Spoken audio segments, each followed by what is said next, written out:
Hi, this is Michael Buffer, and welcome to the Boxhard Podcast. Hello, everyone. This is Mikey Garcia. Yo, it's your boy, the odd guy himself, Malik King Scott. Hi, I'm Charlie Edwards. This is Fast Eddie Chambers, and you're listening to the Boxhard Podcast with my main man, Joey Coastman. Hello, everybody, and welcome to episode 35 of the Boxhard Podcast. I'm your host, Joey Coastman. I'm joined, as always, by Ayaz Sumra. Ayaz, how you doing? I'm good, Joey. How are you? Very good, very good. Okay, we're going to get straight into part one. Everybody who's listened to this show before knows what part one consists of. It's the review, and they also should know that we don't waste time with any long intros. We get straight into it. So we're going to start over in Paris. We had him on our show last week, the former WBO world middleweight champion Hassan N'Dam. He picked up his 33rd career win in what was his 35th pro fight, just like it's our 35th show on this week, as I thought I'd mention. He picked up a TKO in the second round. It was only scheduled for 8 rounds. His opponent was a little bit of a journey, well, not a journeyman. He had a winning record. He had 16 wins and 5 losses, but it was always going to be an easy win for Hassan N'Dam, so he blew him out.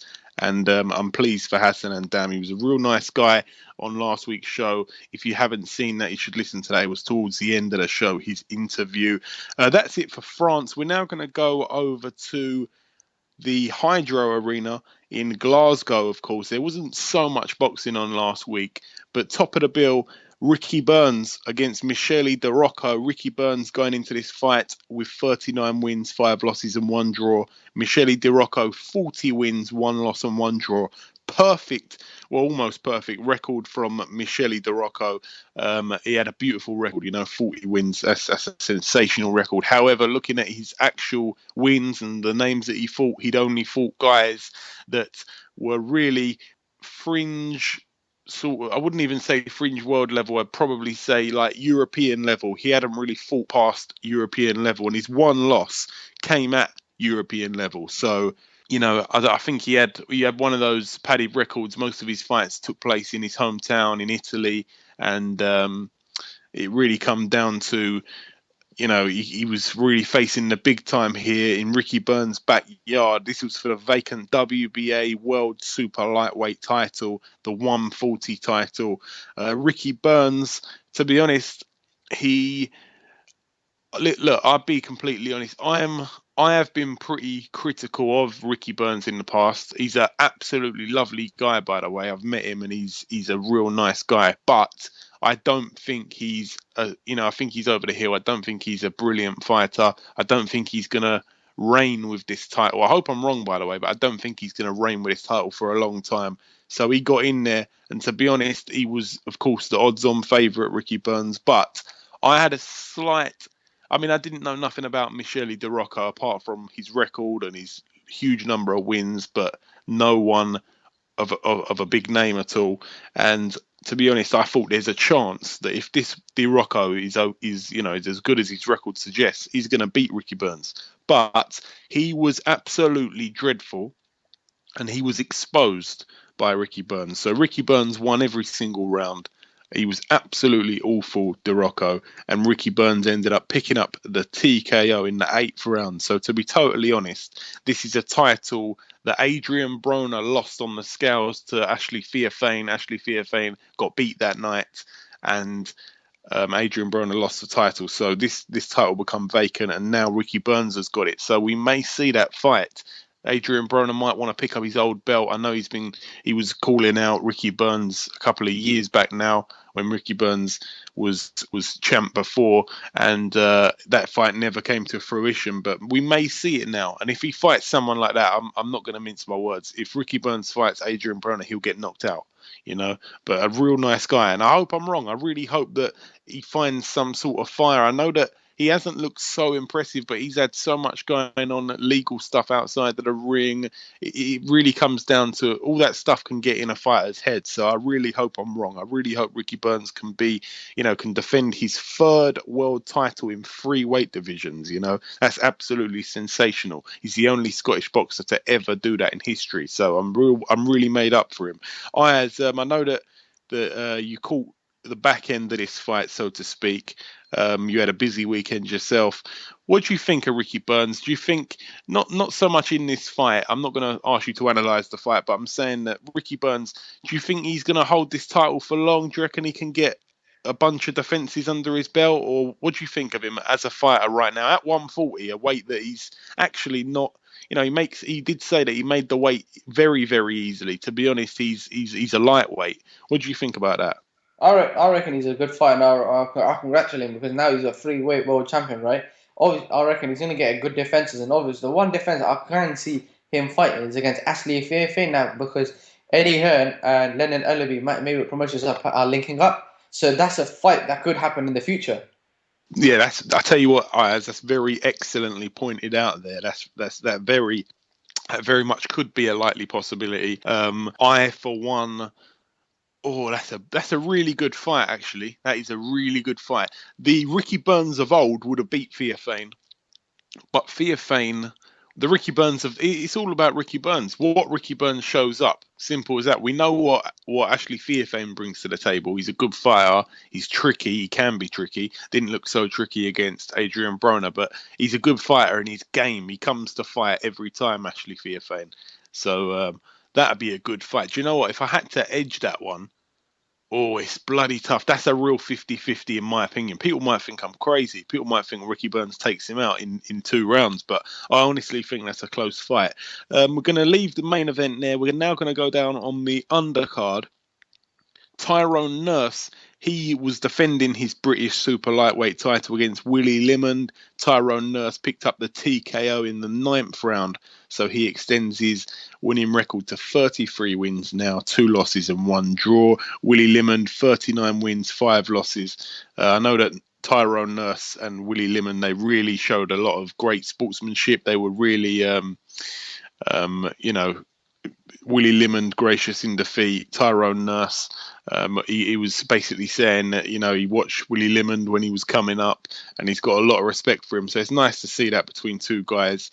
Also on that bill, John Lewis Dickinson, he fought undefeated cruiserweight prospect Tommy McCarthy. John Lewis Dickinson got beat over 10 rounds. This is a unanimous decision. Dickinson was also down in the 6th round, so Tommy McCarthy moves to 9-0. That's a good win on his record.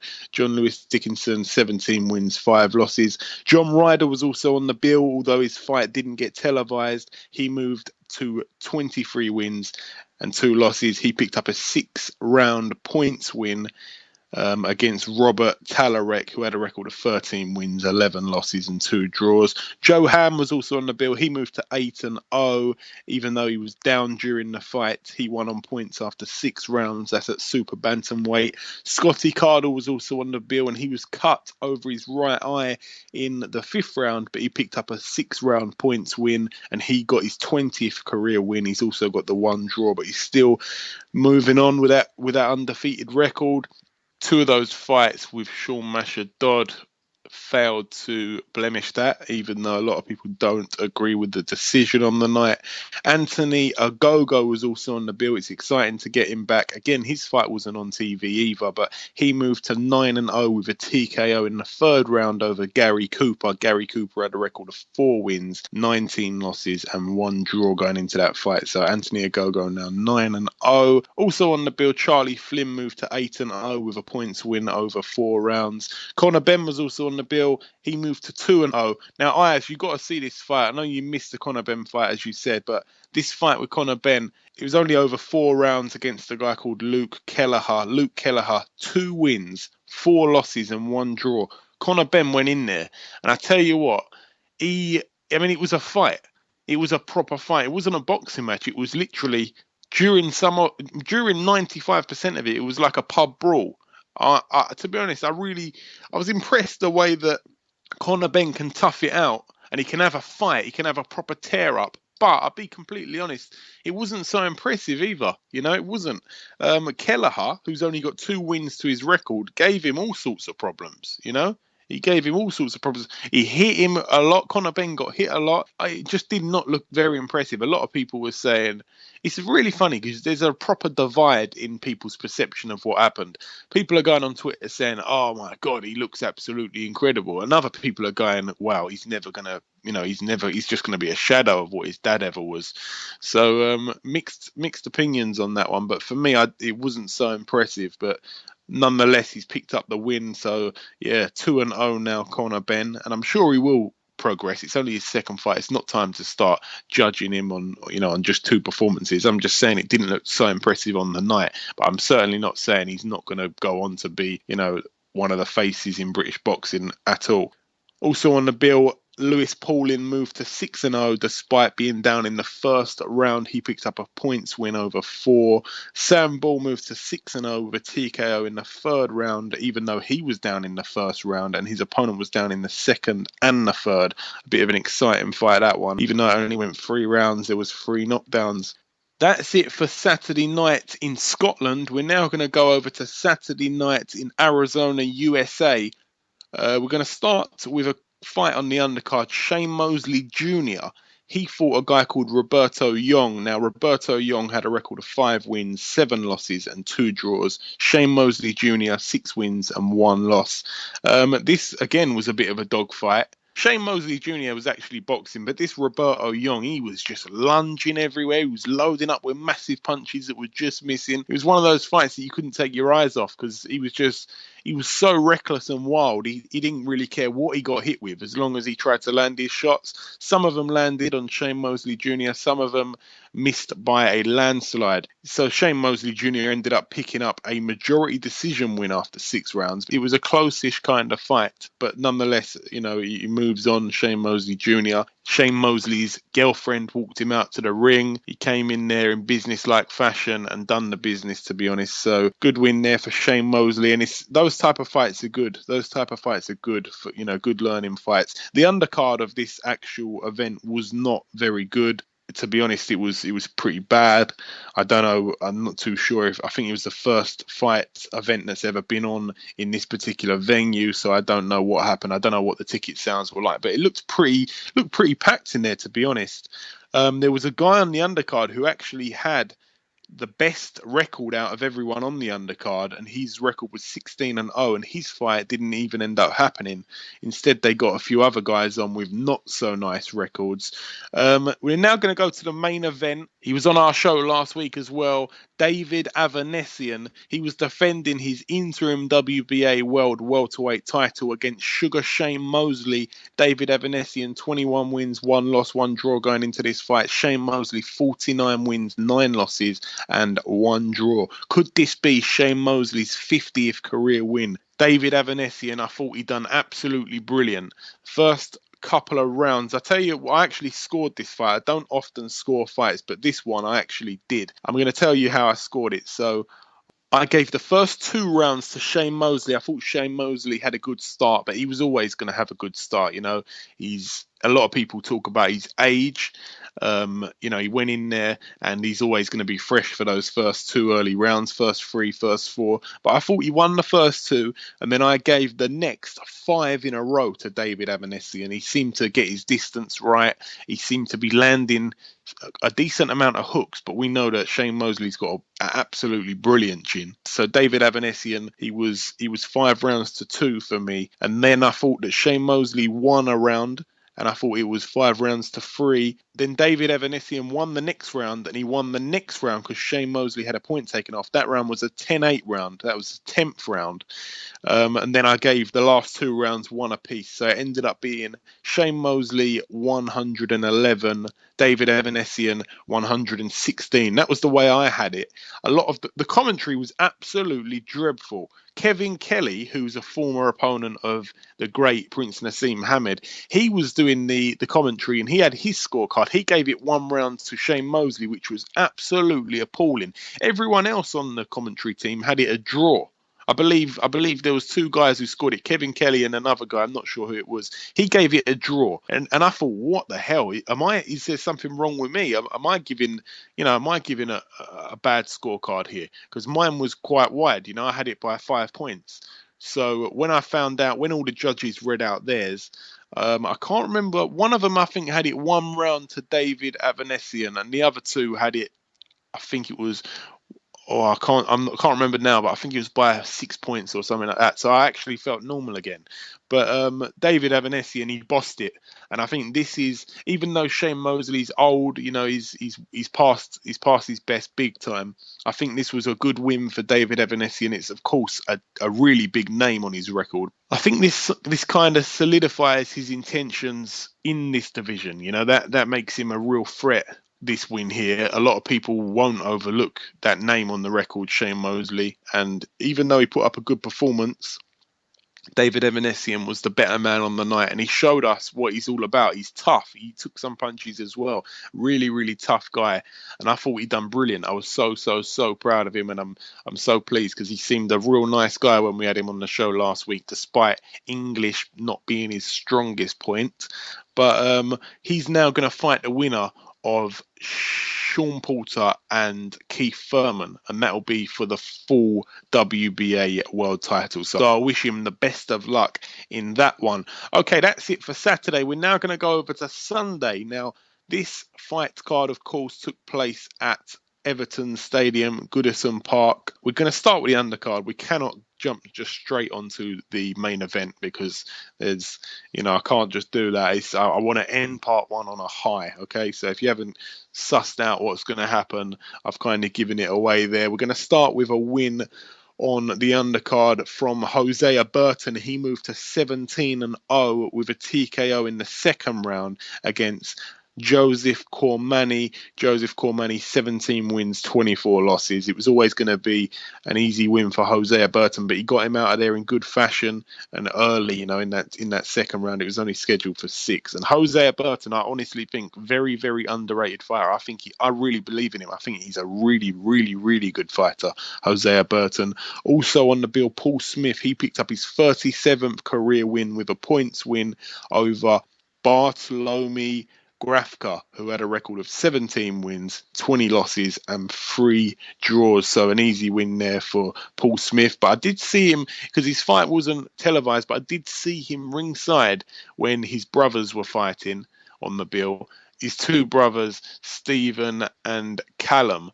And his face did look a bit beat up, to be honest. His face did look a bit beat up, but we've seen him look like that in a few fights. So I'm not sure what the fight was like. Like I said, I didn't see a second of it, but Paul Smith got the win. Also on the bill, David Price, the return of the big man. He fought Vaclav Pejar. Now, Vaclav Pejar, 9 wins and 2 losses. Both of those losses were over the distance, so he hadn't been stopped. David Price put him down in the first round and the second round, and he looked pretty impressive, David Price. He landed a beautiful right uppercut. Really, really, really good shot. It just showed a bit of class there. And I know that we didn't see too much from David Price. He didn't fight a real contender or anything like that. But it'd be nice to see how he looks when he steps up. Of course, he's working with Dave Caldwell, and he's decided to come in heavier than he usually does. So it'll be interesting to see how that works out. So David Price picked up his 20th career win. He's got the 3 losses, all to guys who have tested positive for PEDs. That's, of course, performance enhancing drugs. So very unlucky guy, David Price. I want to see him get back in the picture as soon as possible. Also on the bill, Stephen Smith. He picked up a TKO in the 7th round over Daniel Brizuela. Brizuela was down twice in round 7. This was for the vacant WBC silver super featherweight title. So a good little title, and Stephen Smith will be bouncing back in that world picture for the I think he's going to now be going down the WBC route. So Stephen Smith, 24 wins, 2 losses now. Kofi Yates fought on the bill. He fought against Tom Farrell. Kofi Yates was 13-1 going into this fight. Tom Farrell 8-0. It was scheduled for 10 rounds, up at 140. Kofi Yates, I thought he actually won this fight. It was very, very, very close between Kofi Yates and Tom Farrell. It was definitely 1 or 2. I think maybe you could go 2 rounds I think I had it maybe 1 or 2 rounds to Kofi Yates, but that's not how the referee saw it. It was a points win for Tom Farrell, so he stays unbeaten and moves to 9-0. But it was definitely a real close fight. Both guys again showed great sportsmanship afterwards in the interview ringside. Sean Mashadod was also on the bill. He picked up the vacant WBC International Lightweight title against Pasquale Di Silvio. This was a unanimous decision win for Sean Dodd over 10 rounds. So Sean Dodd moves to 11-2 with the 1 draw. Hopefully he'll get that third fight with Scott Cardle. Now, the last undercard fight that we're going to mention before we get on to the main event, Callum Smith. He fought Cesar Hernan Reynoso. Callum Smith 19-0 going into this fight. It was only scheduled for 8 rounds. Reynoso 14 wins, 7 losses and 3 draws. To be honest, Reynoso was down 3 times. Okay, so once in the first round, once in the second round, and once in the 5th round before it was waved off in the 6th. But Callum Smith, although he won every round, this Reynoso was landing a lot of punches on Callum Smith, even though everybody thought Callum Smith. I actually said that he's going to probably knock him out in the first round or the second round. And I thought I was right when he knocked him down in the first round and the second round, but he didn't knock him out. So I thought it was going to be the end of the fight pretty early. Maybe Callum Smith thought so as well. But this guy gave him kittens during some of this fight. He really did. Callum Smith did not look good at all. Despite winning every round and knocking him down 3 times within 6 rounds, he did not look so good. He really didn't. Now, I know that the guy he was fighting, even though this was at super middleweight, apparently he's had a few fights at light middleweight, so he can make light middleweight. There's a big difference in pounds between those 2 weights. I don't know if he was just a bit. He was very game. He was very game. I don't know if he was a bit fast for Callum Smith's liking. I don't know what it was, but something did not look 100% right with Callum Smith. If he fights someone like James DeGale, who's got that speed and that punch variation, it could be a real tough fight. But I don't know. I hope that was just maybe a night off for Callum Smith. He didn't look incredible, but again, he's still got the knockout, so he moves to 20-0. Callum Smith. Now we're going on to the main event. The main event. This was a absolutely action-filled fight. It only went 3 rounds. Tony Bellew going into this fight. This was his 30th professional fight. Tony Bellew, 26 wins, 2 losses and 1 draw.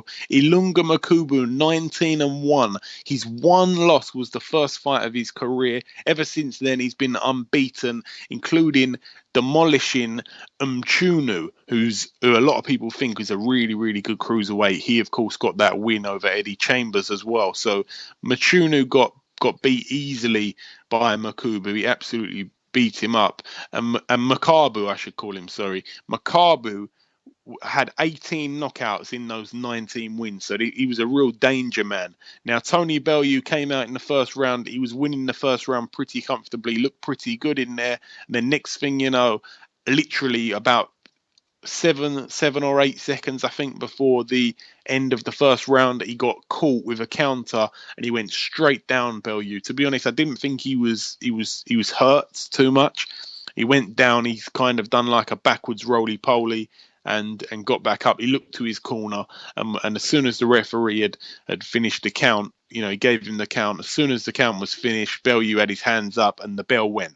So I don't think he was hurt, but it would have been really interesting if there was another 30 seconds in that first round, So Tony Bellew got through the first round. It wasn't good for him. He lost around 10-8. He went back to his corner and he come out in that second round.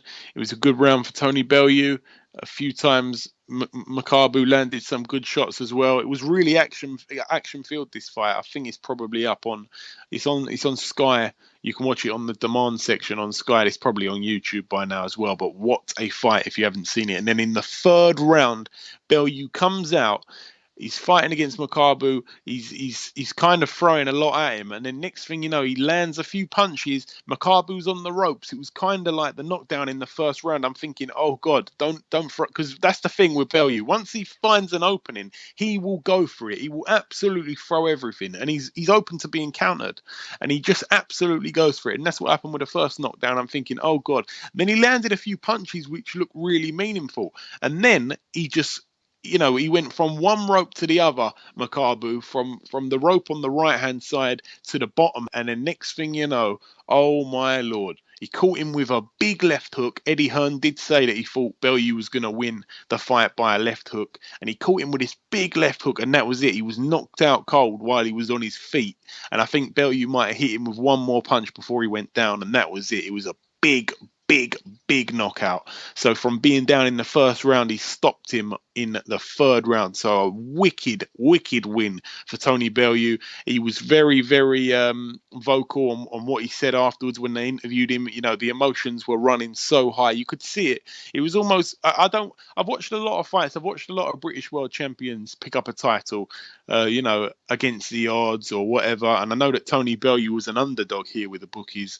And it was in his hometown. He'd done this whole thing before in Creed. It was literally the same as the film, and it was just amazing. So I was so happy for Tony Bellew.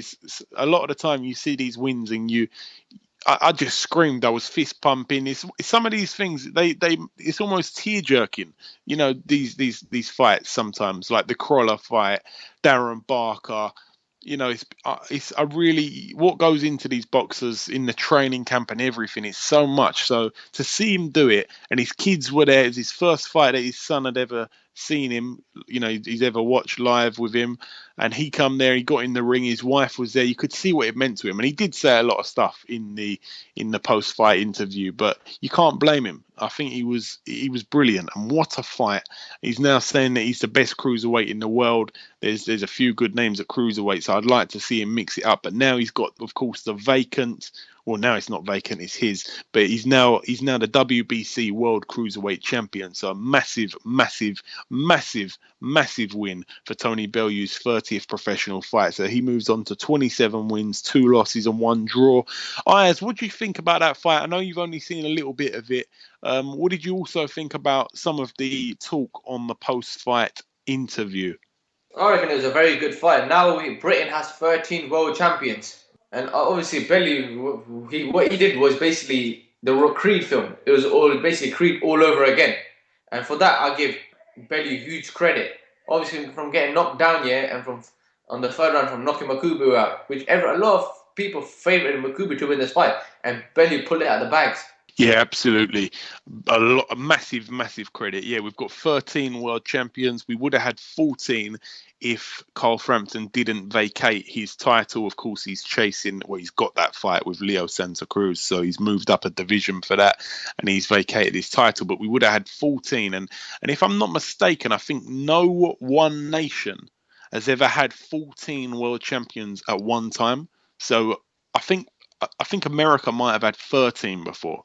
But if we get one more, which we would have had if Carl Frampton didn't take this fight, we'd have had the most, Britain would have had the most world champions any other nation has ever had. So that'd have been huge. But nonetheless, it's brilliant for boxing right now. Over here, we are running it right now. We really, really are. But that's it for part 1. That's a nice note to end on in part 1. We're now going to welcome our first guest. Ladies and gentlemen, please welcome our first guest on this week's show. It's Oscar De La Hoya's Golden Boy Promotions undefeated prospect, Hector Tanajara. Hector, welcome to the show. Thanks for having me. No worries. Now, of course, you fought on Wednesday night. You made easy work of your opponent, stopping him inside the first round and grabbing your 4th knockout of 6 wins. I know it was a short night, but how did it feel in there, Hector? I felt real good. Training camp went good. Worked on a lot of things, and obviously I hurt him to the body, so we're working on the body a lot, and it showed in the fight, and everything went good. I just wanted to point out, you probably know this anyway, of course you've got 4 knockouts of 6 wins, all 4 in the first round. Every person that you've stopped, do you know that you've stopped them quicker than anyone has stopped them? Do you know that? A little bit. Some people you've stopped, they've been stopped in the same round by someone else, but you've got them out of there in less time in the first round. So that's a little stat I'm telling you about yourself there. You've stopped people quicker than they've ever been stopped. So you can hold on to that one. Right now, of course. Something I didn't know. No, don't forget it now. Don't forget it. Now, of course, you're very young. You're only 19. You're a giant, really, for lightweight. But sometimes you come in just a pound above super featherweight, which is crazy, really. What weight will you be at when the big fights start rolling in, Hector? How comfortably do you make the weight? Featherweight. This last fight I was supposed to be at 130, and I made it. Fairly easy. I didn't have no problems. But my opponent came in heavy, so I had to gain a couple pounds by drinking something. So I make the weight pretty easy. Featherweight 130 is where the big fights will be at first for me. Yeah, because you're going to be a giant. I mean, in terms of height, in terms of height, you're listed at 5'10". Is that right? Yes, sir. 5'10". Yeah. Okay. Now they call you El Finito, the finish. Where did that name start? I know it might sound a bit silly because you got 4 first-round knockouts, but where did it start from? I was at a national tournament one time when I was younger, and one of our boxing friends, coaches from Oklahoma, I was fighting. In that tournament. I was fighting real good. Outboxing a lot of people, and he just said I look like El Finito. Ricardo Lopez, the greatest Mexican fighters of all time. Okay, and it just stuck from then on. Yeah, it just stuck. I had never heard that before, or anyone mentioned my name like that, like close to his. So it stuck, and here we are today. Now, of course, you fight out of the Robert Garcia gym, the RGBA. A lot of talent in the Oxnard gym. Are you in the Texas gym that they got? No, I'm in the Riverside gym in California. Okay, so the Oxnard one. So, how much of an addition is it to you to be surrounded by all the people? Because that's a real buzzing gym. There's a lot of good fighters in that gym, and of course Robert, he's been there and done it himself. So has Mikey. How much of an addition is that when you're training to be surrounded by such guys, such champions? Oh, man, it's a blessing to be training around champions like that. Mikey Garcia, which I spar a lot. A lot of up and coming boxers like Neno Rodriguez, a lot of my other stable mates that I spar with, Jonathan Navarro. We have Josh Franco. A lot of people that we're just starting, but it's a good camp, and a lot of people go there. It's a lot of great sparring. Also Robert, I've learned a lot since I've been there. Him being a world champion, having multiple world champions.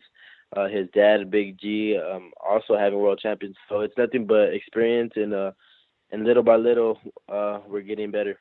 Yeah, I'm a massive fan of the Big G as well. I love the Big G. I like the way he operates in the gym. He's like the secret weapon almost. He's excellent. Yep. Now it's interesting you touch on the sparring. You said that you get a lot of good sparring there. I know that you've done some sparring with Lomachenko, which is incredible. How did that go? And what other guys have you sparred that have a big name as well? Oh, that was a big, huge experience for me. A great opportunity. I got to spar him, and I did, pretty good. It was good work. I think his camp was actually surprised, because they got good work. I guess they hadn't really got any before. So, it was good work for both of us, and a good experience for me. And, I also sparred the likes of Joseph Diaz, Mikey Garcia, Ronnie Rios, just a few people with a name. When do you think you're fighting next? Have you got any idea when you're next out? I don't have a day yet, but I think sometime in July should be my next date. And how active would you like to be this year? How many fights would you like to have this year? Same as I did, this year, maybe even more. At least 6. I want to be, pretty busy this year and get more experience and more rounds in. Now, I just wanted to ask you: do you watch the sport of boxing? Are you a fan of it as well as a participant in boxing? Oh yes, definitely. A big fan of. I think anyone who boxes is, well, mostly everyone who boxes watches boxing just because they're a fan. They want to see big fights happen and just love the sport. And what fighter would you say is your favorite fighter to watch right now? Right now that's happening. well, not happening yet, but in the future, I think Ward versus Kovalev is going to be a good one. Yeah, that's a good fight. Who have you got to win that fight? Who are you picking to win that fight? Oh man, Kovalev is a monster, but I like Andre Ward. Yeah, Yeah, I I got got Andre Kovalev on Ward. that one. I got Kovalev Yeah, down it's to gonna be a the tough one. inactivity of Ward, man. Yeah, that's a big factor in the fight, but it should be a good one. Definitely. And the last question I wanted to ask you, Hector, you may not really know too much about some of the old fighters, especially Uh-huh. over on my side of the water, but anytime I speak to someone from the US or someone from a different country, I like to ask them who's their favorite UK fighter in history or present. And I don't know if you know too much of them. You're only young, of course, but is there any particular UK fighter that you'd say is your favorite? There's a few that I know. I think I like Joe Calzaghe. You know, he had a good career.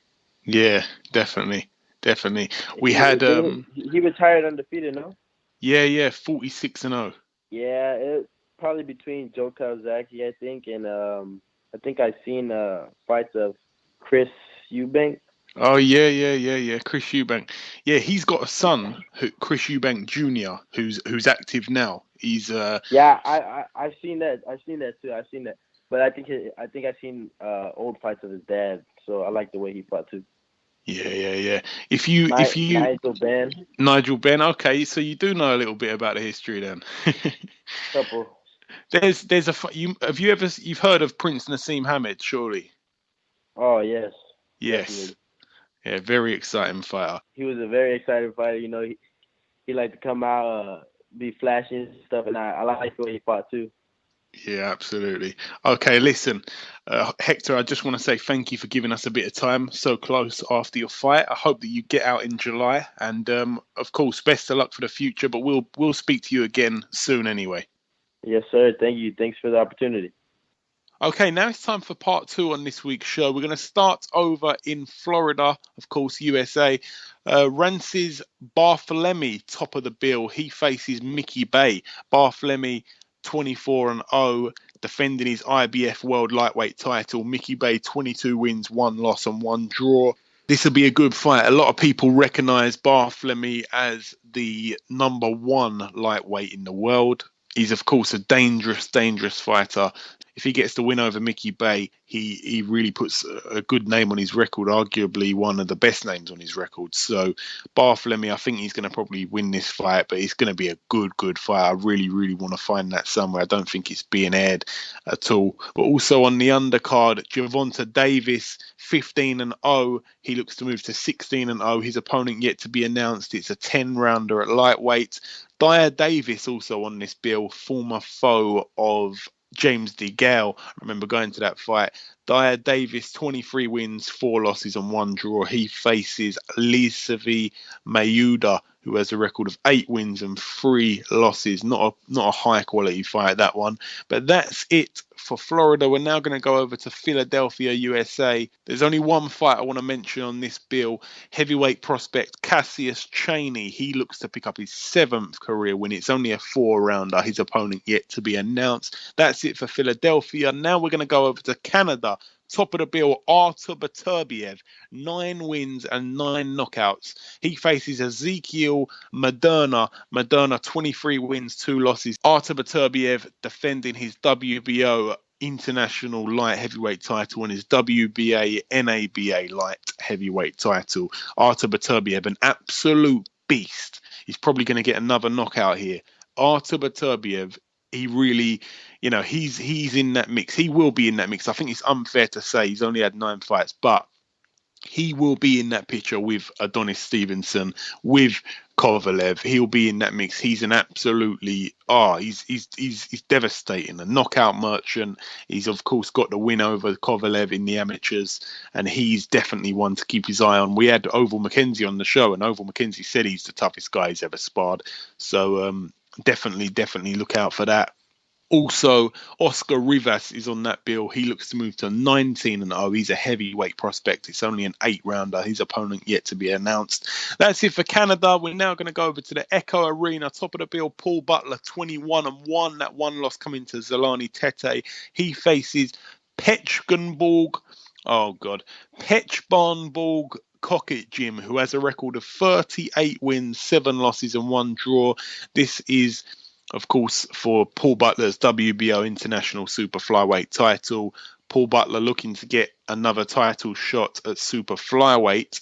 That's it for the main event. We're now going to go down the undercard. Liam Smith defending his WBO World Super Welterweight title against Predrag Radzovic.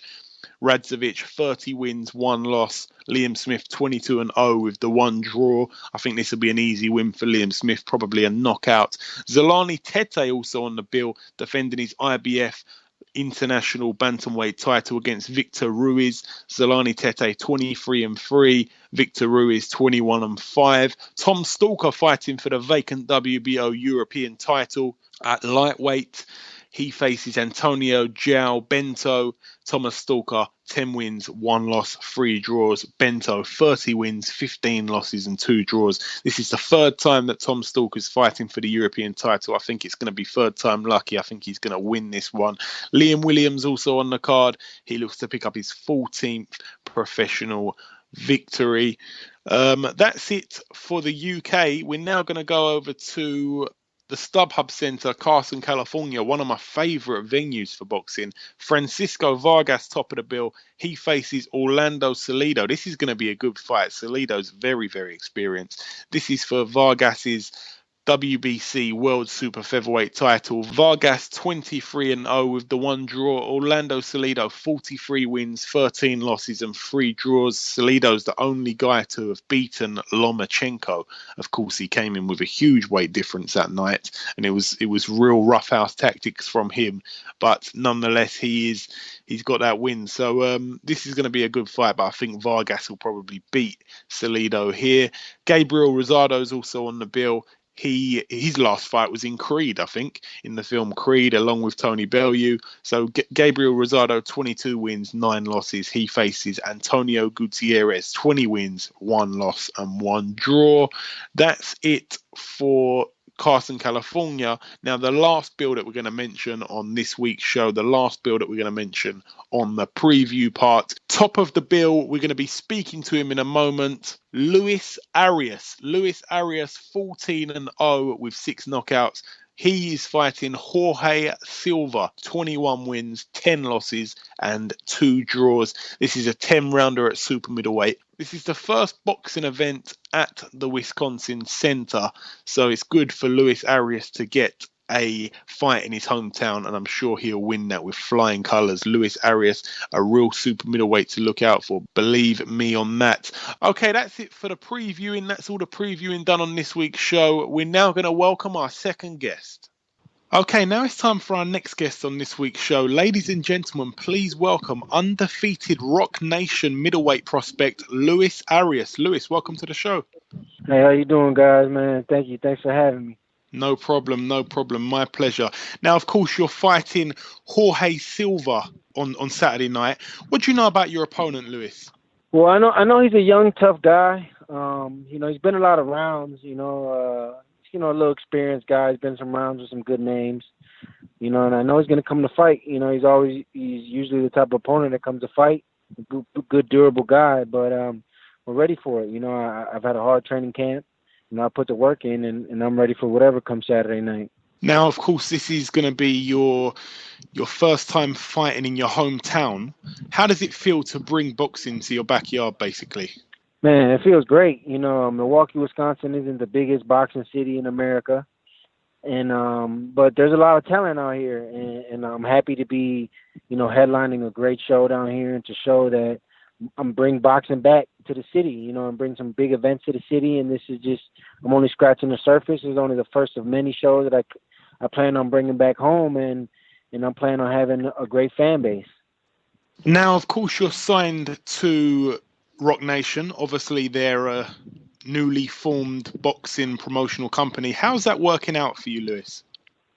It's good so far. They're keeping me busy. This is about to be my 6th fight in about a year and a half that I signed a contract. So they're keeping me busy. They're giving me the fights, and pretty soon, they're gonna start making these big stages for me. They're gonna deliver, and I'll be one of their main, fighters over there. Other than Andre Ward and Miguel Cotto, they really don't have anybody that's ready for that next level. And I plan on being the one. And of course, there's a lot of promotional stables in America, so to speak. You've got like Bob Arum, you've got Oscar De La Hoya, Al Heyman's doing his thing. A lot of the fighters that sign for these guys don't actually end up meeting the main man himself. Like there's probably a handful of guys, if that have actually met people like Al Heyman. Have you sat down and met Jay-Z at all? No, not yet. But we're supposed to be having a meeting this summer. And although obviously I would love to meet, Jay-Z and meet those guys, but that's only just extra stuff. My plan, as long as they're keeping me busy, as long as they're giving me fights, and as long as they're delivering for me, it's all good. Eventually Jay-Z is going to want to come up and meet me and want to know who I am, and want to know who's doing good things for his company, so it's only a matter of time, and all those things that happen. Yeah, absolutely. Now, I thought I'd touch on, of course, you were previously part of Mayweather Promotions. Floyd dropped you from that. You tried to confront him man to man. Of course, someone caught a bit of footage on video. What actually happened? Because a lot of people, especially this side of the water, don't really know what happened there. Yeah, well, things are going good. I felt like I was the best fighter Floyd had, and people weren't doing as good, and I was consistently doing my thing. But for whatever reason, he just decided that we should have separate. And he decided to let me go.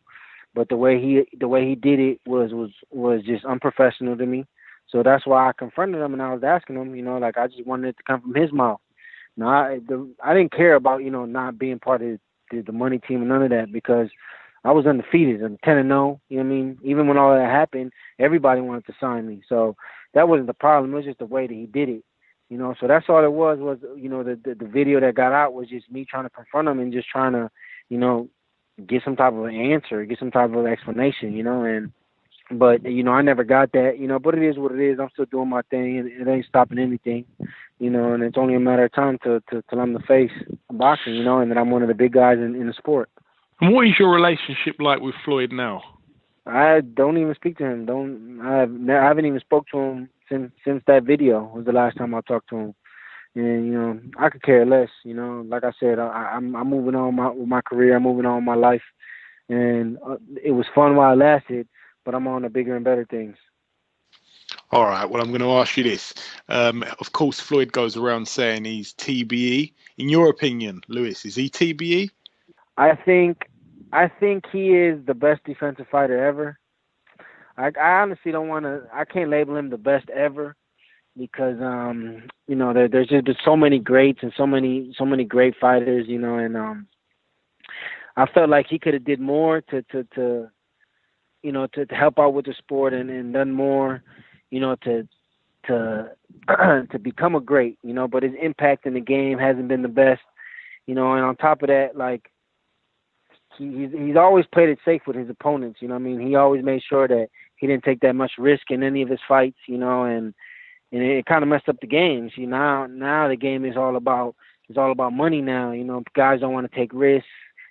Guys want to not duck fighters, but just dodge fighters and just let fights prolong.